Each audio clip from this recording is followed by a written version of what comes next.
Hi everyone. सो वापस आ चुका हूं मैं इस चैनल पे और अब से रेगुलर वीडियो पक्का आने वाली है। कुछ थोड़ा सा बड़ा गैप आ गया था बीच में, पर छोड़ के नहीं जाएंगे। अब कंटिन्यू करेंगे पूरे कोर्सेज को। और जो लास्ट वीडियोस मैं पूरा कोर्स कंप्लीट करके गया था, आई होप कि वो तुम्हारे लिए बेनिफिशियल रहा होगा। और अब हम वापिस आ चुके हैं तो बहुत सारी न्यू चीजें तुम्हारे लिए लेके आए हैं। मैं अलग अलग जगह पर घुसने वाला हूं, इसलिए थोड़ा सा मैंने गैप लिया ताकि जितना मटेरियल बना हुआ है वो तुम यूज कर सको। और अब जितना मटेरियल आने वाला है तो उसके लिए तो थोड़ा सा वेट करो और देखो क्या क्या आने वाला है। पहले तो मैं सारे एग्जाम्स की डिटेल बताने वाला हूं कि क्या क्या एग्जाम में क्या क्या पैटर्न रहेगा, क्या क्या बुक्स फॉलो करनी है। बहुत सारे मैंने मैसेजेस देखे, कमेंट देखे, और मुझे पता लगा कि बच्चे तो स्कैटर हो रखे हैं, उन्हें पता ही नहीं लग रहा। एक सब्जेक्ट लिया, इतना ही पढ़ लिया, उसके बारे में पूरी पीएचडी कर ली। ऐसे नहीं एग्जाम क्लियर करना है। एक छोटी सी स्टोरी से स्टार्ट करते हैं, 2 मंथ की स्टोरी। जब मैंने जैम दिया तो मुझे पता है कि मैंने 2 महीने पहले प्रिपरेशन स्टार्ट किया। एंड यू वोंट बिलीव, मेरे एक हाथ में जैसे ये है, मैंने प्रिंट निकलवाया एक पेपर सिलेबस का, ये सिलेबस के टॉपिक्स, और इधर मेरे पास पड़े हुए थे प्रीवियस ईयर क्वेश्चंस। ठीक, इतना ही मटेरियल मेरे पास। एक पेज पे मेरे पास था सिलेबस, दूसरे पेज पे प्रीवियस ईयर क्वेश्चंस। तो कैसे किया क्लियर किया। एक एक मैंने टॉपिक को पढ़ा, एक टॉपिक पढ़ा, ठीक है, उस पर 4-5 क्वेश्चंस लगाए। वो क्वेश्चंस कहां से लगाए वो मैं इस वीडियो में नहीं बताऊंगा। यहां पे पर टॉपिक मैंने 10 क्वेश्चंस लगाए। वो कहां से लगाए, कैसे लगाए, वो थोड़ी सी मिस्ट्री, थोड़ी सी छुपा के रखने दो मुझे, वो किसी और वीडियो में बताएंगे। किसी और में नहीं, ज्यादा वेट नहीं कराएंगे, अगली ही वीडियो में बताएंगे तुम्हें कि ये क्वेश्चंस कहां से करने हैं। और ज्यादा दूर नहीं जाना है, तुम्हारा भाई तुम्हें प्रोवाइड करके देगा सारे क्वेश्चंस। हर एक टॉपिक पे तुम्हें क्वेश्चंस मैं प्रोवाइड करके दूंगा, और ये मैं कह रहा हूं तो जरूर प्रोवाइड करके दूंगा, ठीक है। मैंने क्या किया, एक टॉपिक पे 10 क्वेश्चंस किए, ठीक है, और फिर मैंने उसके बाद प्रीवियस ईयर जितने भी क्वेश्चंस आ रखे थे ये किए। एग्जाम क्लियर हो गया।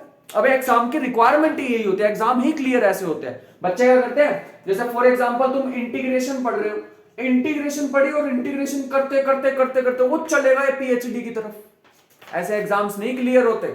एग्जाम के लिए जितना एग्जाम का सिलेबस दिया हुआ है उसको बाउंड्री बना लो, उसके बीच बीच में रहो, फिर देखो प्रीवियस ईयर कैसे क्वेश्चन आ रहे हैं, प्रीवियस ईयर से रिलेटेड 4-5 क्वेश्चन कर लो, दैट्स इट। पेपर क्लियर करके आओगे तुम, वो भी अच्छी रैंक के साथ।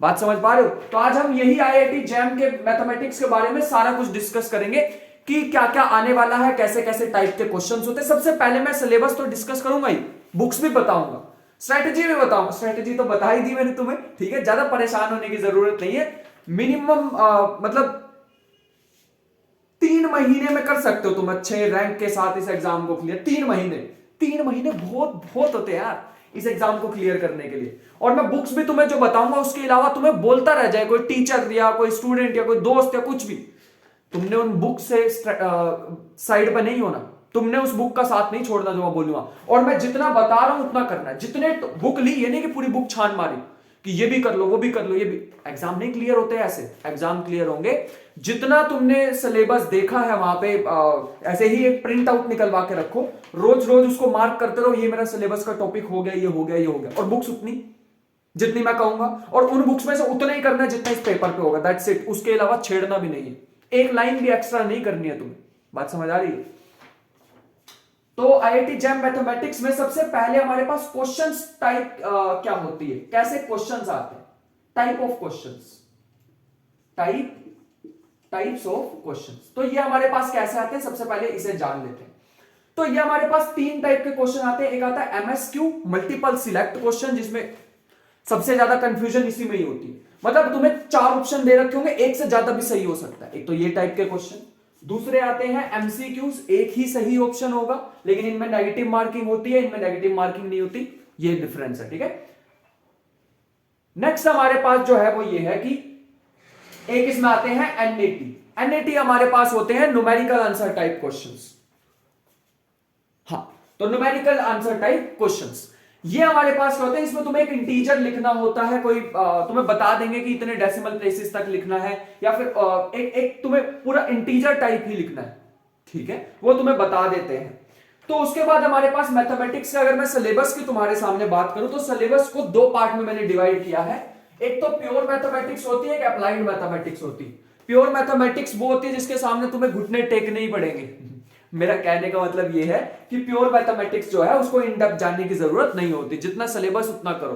तो उसमें तीन चीजें आने वाली है। एक होता है लीनियर अलजेब्रा, लीनियर अलजेब्रा सबसे पहली चीज ये होती है। दूसरी चीज होती है रियल एनालिसिस, वही सीक्वेंस सीरीज वगैरह वगैरह सारी चीजें इसमें ही आने वाली, कॉन्टिन्यूटी, डिफरेंशिएबिलिटी, सारा कुछ इसमें आएगा।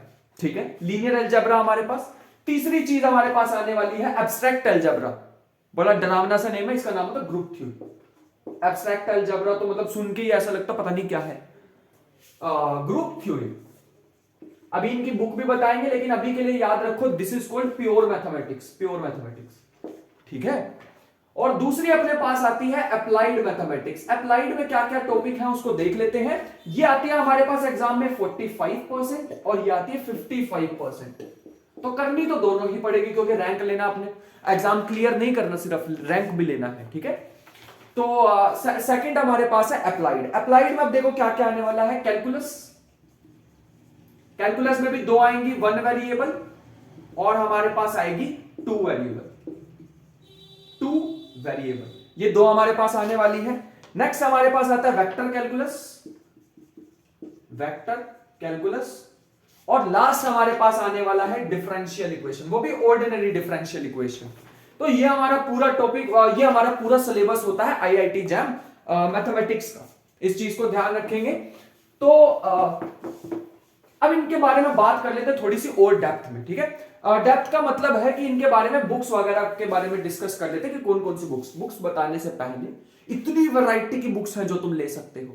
जितनी बताएंगे उतना करना है, प्लस में पीवाईक्यूज, उसके अलावा कुछ मत करना, फंस जाओगे। सबसे पहली जो बुक मैं तुम्हें बताने वाला हूं ऑलमोस्ट सेम ही होती है, तुम बाकी यूट्यूब की वीडियोस भी दे सकते हो, उसमें भी बताएंगे, लेकिन हर चैनल में वैरी करेंगे। नहीं देखनी हमें 10 वीडियोस, हमें एक ही वीडियो देखनी, चाहे मेरी फॉलो करो या कोई दूसरा बताता है उसके फॉलो कर लो तुम बुक्स। सबसे पहले अगर तुम रियल एनालिसिस की बुक्स लोगे, और ट्राई करो कि तुम ना इंडियन ऑथर की बुक लो। हाँ, मुझे पता है फॉरेन ऑथर में कोई एग्जाम के लिए नहीं बनाई होती, तो उसमें इन डेप्थ दिया होता है सामान, हमें चाहिए नहीं इन डेप्थ, हमें तो एग्जाम क्लियर करना है फिलहाल के लिए। तो इसके लिए बुक सबसे पहली मैं लेने वाला हूं एसके मापा, बढ़िया बुक, एकदम मजा आएगा तुम्हें। एसके मापा, या फिर एक एसके मलिक भी होती है, एसके मापा, अच्छी बुक, मजा आएगा तुम्हें पढ़ के। ठीक है, तो सबसे पहली, ये इधर आएगा, ये रियल एनालिसिस की book, let me write it once again. ये हमारे पास आएगी रियल एनालिसिस की, रियल एसके मापा, बढ़िया बुक है, मजा आएगा तुम्हें पढ़ के इसे। नेक्स्ट अपने पास है ग्रुप थ्योरी। ग्रुप थ्योरी की तो एक ही बुक है स्टैंडर्ड बुक, उसके बिना तो बनी नहीं, उसके मतलब अलग तो बनी नहीं, वो नाम है गैलियन, जोसेफ गैलियन होता है। बट अगर तुम ग्रुप थ्योरी बाय गैलियन लिखोगे तो तुम्हारे पास वो बुक मिल जाएगी, अमेजोन से ले सकते हो, और तुम बुक स्टोर से ले सकते हो, कहीं से भी ले, जहां से तुम्हारी इच्छा हो। लीनियर अलजेब्रा जो होती है ना, ये तुम शॉम सीरीज करना, ये शॉम सीरीज होती है, भैया बढ़िया बुक बनाते हैं। प्रॉब्लम बुक लेनी है लीनियर अलजेब्रा की, और वहां से हमारा काम लीनियर अलजेब्रा का बन जाएगा। ठीक है, तो लीनियर अलजेब्रा तुम ये ले सकते हो, या फिर लीनियर अलजेब्रा की हमारे पास एक बुक होती है इंडियन ऑथर विवेक सहाय, विवेक सहाय। मैं पहले बता देता हूं एक चीज, बुक ये ले लो, प्रॉब्लम यहां से कर लो, या फिर इसी बुक को ले लो, इसको भूल जाओ।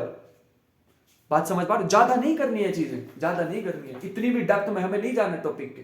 तो इसीलिए या तो तुम सिर्फ इसी बुक को फॉलो करो, या इस बुक को फॉलो करो, और तो हमारे पास टाइम फिर भी बच रहा है तो इसकी प्रॉब्लम्स कर लो।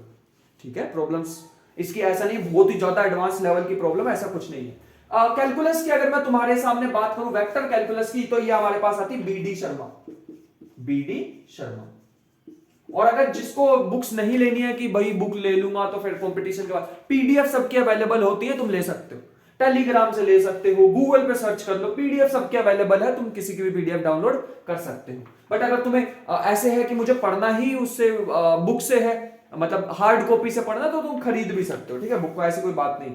अच्छा, ये जो हमारे पास कैलकुलस होती है, कैलकुलस में भी हमारे पास एक डिफरेंशियल, एक इंटीग्रल, इसकी तो मैं बता रहा हूं, इसकी और कोई बुक फॉलो मत करना, शॉम सीरीज, जैसे मैंने ऊपर लिखा शॉम सीरीज, वही वाली शॉम सीरीज यहां पे। अब तुम कहोगे भैया ये शॉम सीरीज क्या है, तो ये शॉम सीरीज जो हमारे पास है, ये शॉम सीरीज हमारे पास एक पूरी पब्लिकेशन है जो हर तरह की बुक्स बनाती है, हर तरह की बुक्स। उसी के ही पार्ट है, अगर तुम लिखोगे calculus, differential calculus bye शॉम series, और तुम यहाँ ऐसे लिखोगे इंटीग्रल कैलकुलस बाय शॉम सीरीज, तुम्हें बुक्स मिल जाएंगी, पीडीएफ अवेलेबल है, खरीदने की कोई जरूरत नहीं है। तो ये हमारे पास वेक्टर कैलकुलस के तुम ये यूज करो, बीडी शर्मा, पढ़ने में आसान होती है, इंडियन ऑथर की बुक्स, समझ पा रहे हो। ये वाली अच्छी तो होती है, शोम सीरीज, गैलियन, ये वो अच्छी बुक्स, पढ़ने में हालत खराब हो जाएगी, समझ पा रहे हैं बात को। और लास्ट अपने पास आता है ऑर्डिनरी डिफरेंशियल इक्वेशन। इसके लिए जो मैं बुक बताने वाला हूं वो होगी एमडी रेजिन, ठीक है, और रेजिन करनी है, ठीक है। ये पूरा लंबा चौड़ा नाम है, जो भी नाम है, नाम से हमें क्या लेना है, हमें तो ये बुक को फॉलो करना है। ऑर्डिनरी डिफरेंशियल इक्वेशन करनी है, पार्शियल दिखे छोड़ दो, हमें नहीं करना। जितना एग्जाम में है तुम्हें उतना ही चीजें करनी है। और फिर से एक बार याद दिला दूं, तुम्हें क्वेश्चन मिलने वाले हैं एमसीक्यू, एमएसक्यू, और तुम्हें मिलने वाले हैं एनएटी। इन 3 टाइप के क्वेश्चंस की तुम्हें इन दोनों में हमारे पास, इन दोनों में कोई नेगेटिव मार्किंग नहीं होती, इसमें नेगेटिव मार्किंग होती है। लेकिन तुम देख पा रहे हो कि एमएसक्यू थोड़े से मुश्किल भी होते हैं, क्योंकि एक से ज्यादा ऑप्शन है। इंटीजर टाइप भी थोड़े से मुश्किल, रिलेटिवली एमसीक्यू से थोड़े मुश्किल होते हैं, इसलिए इसमें भी नेगेटिव मार्किंग नहीं होती। एमसीक्यू में नेगेटिव मार्किंग होती है, वरना तुम तुक्के भी मार सकते थे, लेकिन उन्होंने अपना दिमाग लगा लिया। तो ये हमारे पास पूरी स्ट्रेटजी के साथ मैंने तुम्हें बुक्स भी बताई हैं, टॉपिक भी बताया है, सिलेबस भी बताया है। अगर तुम्हें फिर भी डिटेल्ड सिलेबस चाहिए तो डिस्क्रिप्शन में मैंने वो एक पीडीएफ दे रखी है, तुम्हें उस डिस्क्रिप्शन में पीडीएफ को देख सकते हो, और उसको प्रिंट करा लो, उसको प्रिंट करा के अपने सामने रखो, रोज उसको देखो, ये करना ये करना ये करना, दिमाग पे हिट करेगा, ये करना, हो जाएगा। बात समझ पा रहे हो। तो इस चीज को फॉलो करना। और ये था पूरे जानकारी आईआईटी जैम के बारे में, 2022 के बारे में, और यही 23 में भी होने वाली है, यही 24 में भी, अनलेस कि यहां पे टॉपिक्स में कोई छेड़छाड़ ना हो, ठीक है। 23 में भी बिल्कुल सेम स्ट्रेटेजी होने वाली है, कोई चेंज नहीं होगा इसमें। यही बुक्स मैं फिर से बता दूंगा। अगर कोई स्टूडेंट कहेगा सर एक बार न्यू वीडियो बना दो, अब न्यू क्या बताऊंगा, यही चीजें रहने वाली है। तो ये 23 में भी तुम मुझे वही देख रहे होंगे, यही पुराना राजन, ठीक है। और 24 में भी शायद तुम मुझे यही देख रहे होंगे, अनलेस अंटिल कोई चेंज आए, ठीक है, सिलेबस में। तो फिलहाल के लिए ये हमारे पास पूरी जानकारी थी। आई होप कि तुम्हें बातें सीखने को मिली होंगी। और सबसे अच्छी बात मैं दोबारा रिपीट करके जाऊं, 2 महीने, सिर्फ 2 महीने तुम भी कर सकते हो, ठीक है, तुम भी कर सकते हो ये चीज। सो आई होप कि मजा आया होगा और समझने को मिली होंगी चीजें। सो मिलते हैं नेक्स्ट वीडियो में, नेक्स्ट किसी कोर्स में ही मुझे देख रहे होंगे, कोर्स के लेक्चर की वीडियो में तुम मुझे देख रहे होंगे, ठीक है। सो मिलते हैं, तब तक के लिए बाय, सेफ रहें और पढ़ते रहें, बाय बाय।